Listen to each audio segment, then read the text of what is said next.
Hello friends, welcome to all of in my channel study and learn easy way में।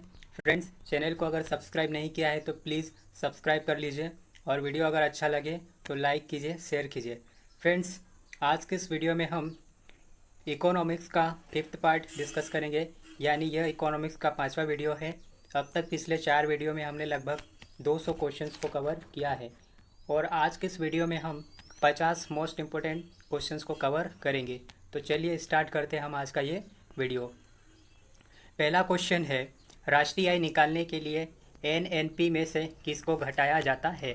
Option A अप्रत्यक्ष कर, option B पूंजी उपभोग में छूट, ऑप्शन सी ब्याज या ऑप्शन डी इमदाद। तो फ्रेंड्स, इस प्रश्न का सही आंसर है ऑप्शन ए अप्रत्यक्ष कर।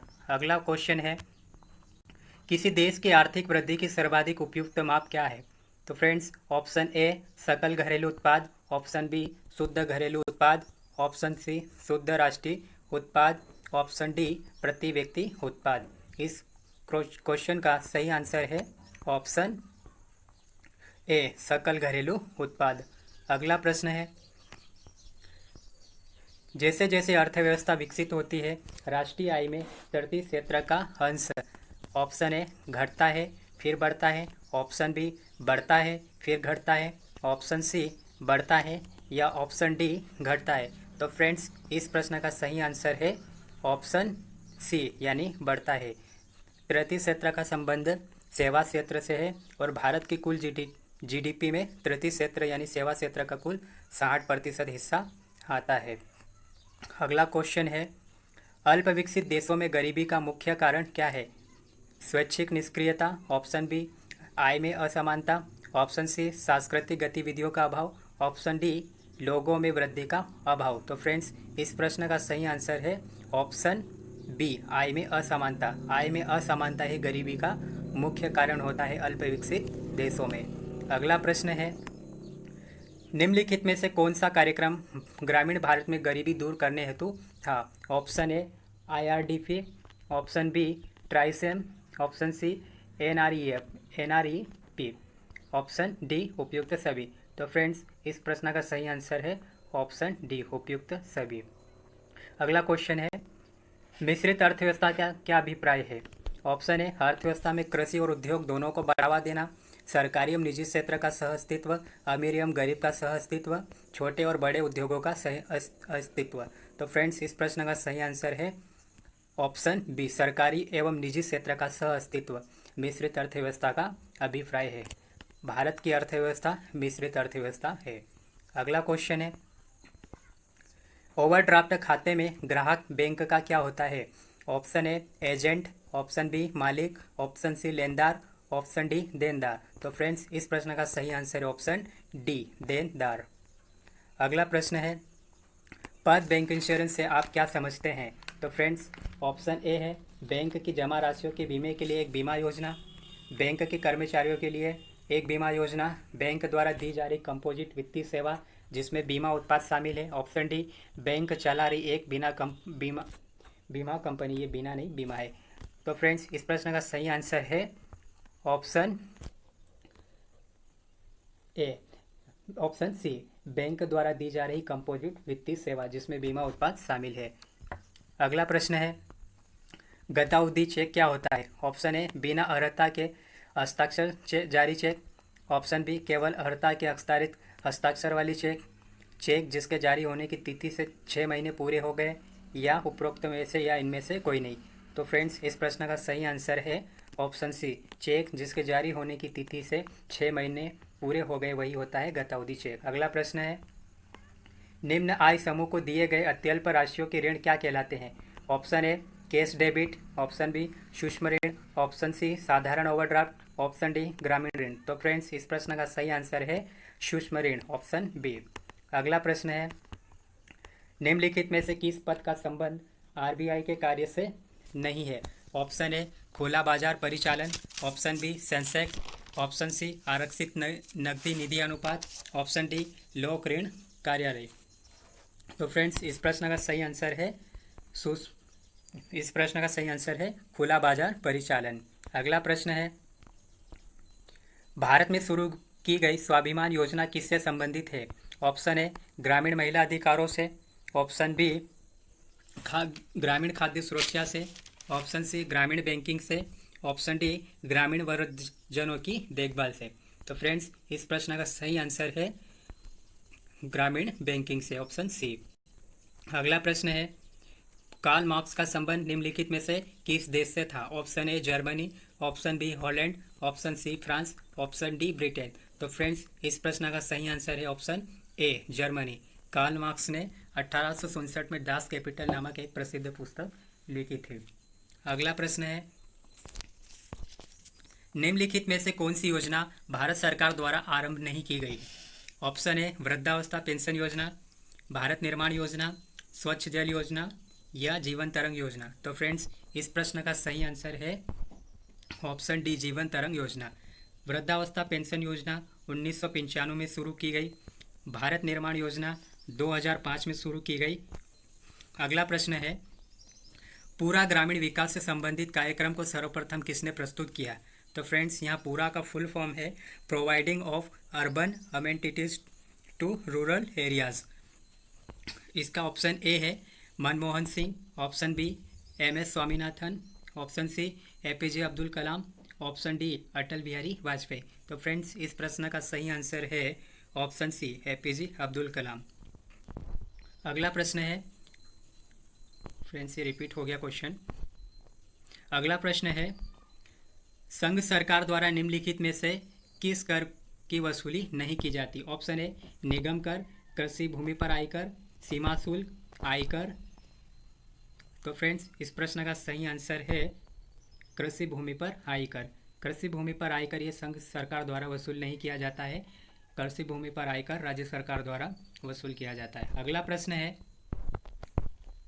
भारत सरकार का व्यय किस पर आयात के कारण अधिकतम है? Option A LPG, option B खाद्यान्न, ऑप्शन सी उर्वरक, ऑप्शन डी तेल। तो फ्रेंड्स इस प्रश्न का सही आंसर है ऑप्शन डी तेल। अगला प्रश्न है कराधान एक उपकरण है मौद्रिक नीति का, राजकोषीय नीति का, कीमत नीति का, मजदूरी नीति का।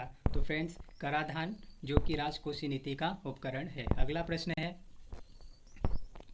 निम्नलिखित में से कौन सा एक विदेशी बैंक है जिसके कार्यालय शाखाएं भारत में है? Yes Bank, HDFC bank, Standard Chartered bank, KTK bank. तो फ्रेंड्स इस प्रश्न का सही आंसर है option C Standard Chartered bank जिसके कार्यालय शाखाएं भारत में है। ये एक विदेशी बैंक है। अगला प्रश्न है फेडरल रिजर्व निम्नलिखित में से किस देश का एक वित्तीय संगठन है? अमेरिका का, ब्रिटेन का, जर्मनी का या फ्रांस का? तो फ्रेंड्स फेडरल रिजर्व जो कि अमेरिका का एक वित्तीय संगठन है। अगला प्रश्न है दुर्लभ मुद्रा किसे कहते हैं? ऑप्शन ए ऐसी मुद्रा जो ऋण के बदले चुकाई जाती है, ऐसी मुद्रा जो आसानी से उपलब्ध हो, ऐसी मुद्रा जो आसानी से सुलभ न हो, या ऐसी मुद्रा जो सोने के रूप में हो। तो फ्रेंड्स इस प्रश्न का सही आंसर है ऑप्शन सी ऐसी मुद्रा जो आसानी से उपलब्ध न हो उसे दुर्लभ मुद्रा कहते हैं। अगला प्रश्न है भारत में कृषि एवं संबंधित गतिविधियों के लिए ऋण वितरण में निम्नलिखित में से किसका हिस्सा सर्वाधिक है? वाणिज्यिक बैंक का, सहकारी बैंक का, निजी क्षेत्र के बैंक या सूक्ष्म वित्त संस्था? तो फ्रेंड्स इस प्रश्न का सही आंसर है वाणिज्यिक बैंक। अगला प्रश्न निम्नलिखित में से कौन सा भारत में एक प्राइवेट बैंक है? Oriental bank of commerce, corporation bank, south Indian bank या भारतीय स्टेट बैंक? तो फ्रेंड्स इस प्रश्न का सही आंसर है साउथ इंडियन बैंक। बाकी जो सारे बैंक है ये गवर्नमेंट के अंतर्गत आते हैं। अगला प्रश्न है प्रथम क्षेत्रीय ग्रामीण बैंक की स्थापना किस वर्ष की गई? 1977 में, 1976 में, 1978 में या 1975 में? तो फ्रेंड्स इस प्रश्न का सही आंसर 1975। 1975 में प्रथम क्षेत्रीय ग्रामीण बैंक की स्थापना की गई थी। अगला प्रश्न है संवेदी सूचकांक में निम्नलिखित में से कितनी प्रतिभूतियाँ होती है? 25, 40, 30 या 35? तो फ्रेंड्स इस प्रश्न का सही आंसर है 30। संवेदी सूचकांक में कुल 30 प्रतिभूतियाँ होती है। यहाँ पर प्रतिभूतियों का मतलब होता है दायित्व से। अगला प्रश्न भारत में वर्तमान में मुद्रा प्रणाली का प्रबंधन कौन करता है? केंद्रीय वित्त मंत्रालय, भारतीय रिजर्व बैंक, राष्ट्रीयकृत बैंक या उपरोक्त में से कोई नहीं? तो फ्रेंड्स इस प्रश्न का सही आंसर है ऑप्शन बी भारतीय रिजर्व बैंक यानी आरबीआई। आरबीआई का मुख्यालय मुंबई में है और इसके जो गवर्नर है 25वें नंबर के शक्तिकांत दास है। आरबीआई की स्थापना 1 अप्रैल 1935 में की गई थी। अगला प्रश्न है, निम्नलिखित में से किन 4 देशों को एशियन टाइगर कहा जाता है? हांगकांग, सिंगापुर, दक्षिण कोरिया या ताइवान को? ऑप्शन बी हांगकांग, चीन, सिंगापुर या ताइवान को? Option C Hong Kong, Malaysia, Singapore या चीन को? ऑप्शन डी हांगकांग, दक्षिण कोरिया, चीन या ताइवान को? तो फ्रेंड्स, इस प्रश्न का सही आंसर है हांगकांग, सिंगापुर, दक्षिण कोरिया और ताइवान। ऑप्शन ए, इन्हीं 4 देशों को एशियन टाइगर के नाम से जाना जाता है। अगला प्रश्न है, केंद्र सरकार के बजट के चालू खाते में व्यय की सबसे मद क्या है? तो इसका ऑप्शन है प्रतिरक्षा व्यय, केंद्रीय आयोजना, ब्याज भुगतान, सामाजिक योजनाओं पर व्यय। तो फ्रेंड्स, इस प्रश्न का सही आंसर है केंद्रीय आयोजना। यही सबसे ज़्यादा मद होती है केंद्र सरकार के चालू बजट में। अगला प्रश्न है, भारत में सर्वाधिक शाखाएं किस विदेशी बैंक की है? Option A Standard Chartered Bank, option B Citi Bank, option C Jet Greenland Bank, option D China Trust Bank. तो फ्रेंड्स, इस प्रश्न का सही आंसर है Standard Chartered Bank. Standard Chartered Bank की सर्वाधिक शाखाएं भारत में है। अगला प्रश्न है, भारतीय करेंसी नोटों के पिछले भाग पर कितनी भाषाएं मुद्रित होती है? Option A 12, option B 13, option C 14, option D 15। तो फ्रेंड्स, इस प्रश्न का सही आंसर है ऑप्शन डी 15। और कुल अगर भाषाओं की बात करें तो भारतीय करेंसी नोटों पर 17 भाषाएं मुद्रित होती है। अगला प्रश्न है, बैंक की नई शाखाएं खोलने के लाइसेंस किसके द्वारा दिए जाते हैं? वित्त मंत्रालय के द्वारा, भारतीय बैंक संघ के द्वारा, आरबीआई के द्वारा या एसबीआई के द्वारा? इस प्रश्न का सही आंसर है ऑप्शन सी आरबीआई के द्वारा। आरबीआई जो है वो नई बैंक खोलने के लिए लाइसेंस देता है। अगला प्रश्न, मुद्रास्फीति की उच्च दर और बेरोजगारी की उच्च दर की एक साथ उपस्थिति को क्या कहते हैं? तो मुद्रास्फीति की उच्च दर और बेरोजगारी की उच्च दर को क्या कहते हैं? तो इसके ऑप्शन है ए गतिरोध, बी चल स्फीति, ऑप्शन सी अस्फीति, ऑप्शन डी स्टैगफ्लेशन। तो फ्रेंड्स, इस प्रश्न का सही आंसर है ऑप्शन डी स्टैगफ्लेशन। अगला प्रश्न है, आय विधि से राष्ट्रीय आय का आकलन करते समय निम्नलिखित में से किसको शामिल नहीं किया जाता है? ऑप्शन ए किराया, ऑप्शन बी मिश्रित आय, option C pension, option D वितरित आय। तो फ्रेंड्स, इस प्रश्न का सही आंसर है वितरित आय। अगला प्रश्न है, व्यय विधि के माध्यम से जीएनपी की गणना में क्या शामिल नहीं किया जाता है? सकल घरेलू निजी निवेश, नेवल विदेशी निवेश, मूल्यह्रास व्यय, निजी उपभोग व्यय। तो फ्रेंड्स, इस प्रश्न का सही आंसर है मूल्यह्रास व्यय। व्यय विधि के माध्यम से जब भी जीएनपी की गणना करेंगे तो उसमें हम मूल्यह्रास को शामिल नहीं करेंगे। अगला प्रश्न है, विलास वस्तु के क्रय के लिए बैंकों द्वारा किस प्रकार का ऋण दिया जाता है? उपभोक्ता ऋण, बंधक ऋण, आवास ऋण। तो फ्रेंड्स, इस प्रश्न का सही आंसर है ऑप्शन सी टिकाऊ उपभोक्ता ऋण। अगला प्रश्न है, बीमा क्षेत्र में विदेशी प्रत्यक्ष विनियोग का प्रस्तावित स्तर है 76%, 51%, 50%, 26%। तो फ्रेंड्स, बीमा क्षेत्र में विदेशी प्रत्यक्ष विनियोग का प्रस्तावित स्तर कुल 26% है। अगला प्रश्न, बैंकों की निम्नलिखित में से कौन सी सेवा या उत्पाद विशेषज्ञ छात्रों के लिए की सहायता के लिए तैयार किया गया? व्यक्तिगत ऋण, कारपोरेट ऋण, कारोबारी ऋण या शिक्षा ऋण? तो इस प्रश्न का सही आंसर है ऑप्शन डी शिक्षा ऋण। छात्रों की सहायता के लिए बैंक द्वारा शिक्षा ऋण सहायता के रूप में तैयार किया गया। अगला प्रश्न है, संघ सरकार द्वारा अर्जित कौन से राजस्व को राज्य सरकार में वितरित नहीं किया जा सकता? उत्पाद शुल्क, आयकर, सीमा शुल्क या उपरोक्त में से कोई नहीं? तो इस प्रश्न का सही आंसर है ऑप्शन सी संघ सरकार द्वारा जो भी अर्जित राजस्व है उसमें सीमा शुल्क को राज्यों में वितरित नहीं किया जाता है। अगला प्रश्न है, एगमार्क क्या है? नियंत्रित कृषि बाजार, अंडा उत्पादन के लिए एक सरकारी संस्था, किसानों की सहकारी समिति, पदार्थों की गुणवत्ता के लिए एक मोहर। इस प्रश्न का सही आंसर है ऑप्शन डी पदार्थों की गुणवत्ता के लिए एक मोहर होती है एगमार्क। वही एक होता है हॉलमार्क, जो कि सोना चांदी के आभूषणों को पहचानने के लिए उपयोग में लाया जाता है। अगला प्रश्न है, मुद्रा के अवमूल्यन के फलस्वरूप क्या होता है?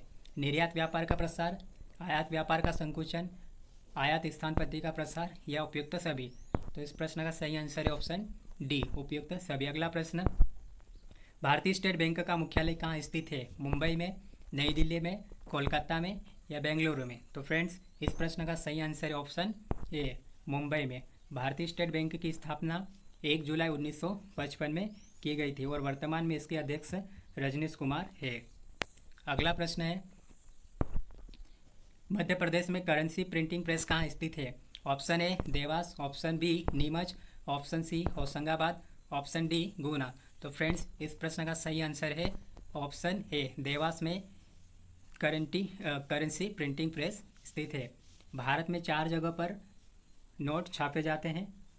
एक तो देवास है, दूसरा नासिक में, तीसरा मैसूर में और चौथा सालवोनी पश्चिम बंगाल में। 4 जगह पर भारत में नोटों की प्रिंटिंग की जाती है। होशंगाबाद में सिक्योरिटी पेपर्स मिल है। अगला प्रश्न है, इंपीरियल बैंक की स्थापना किस वर्ष की गई थी? 1955 में, 1921 में, 1930 में या 1935 में? तो फ्रेंड्स इंपीरियल बैंक की स्थापना 1921 में की गई थी।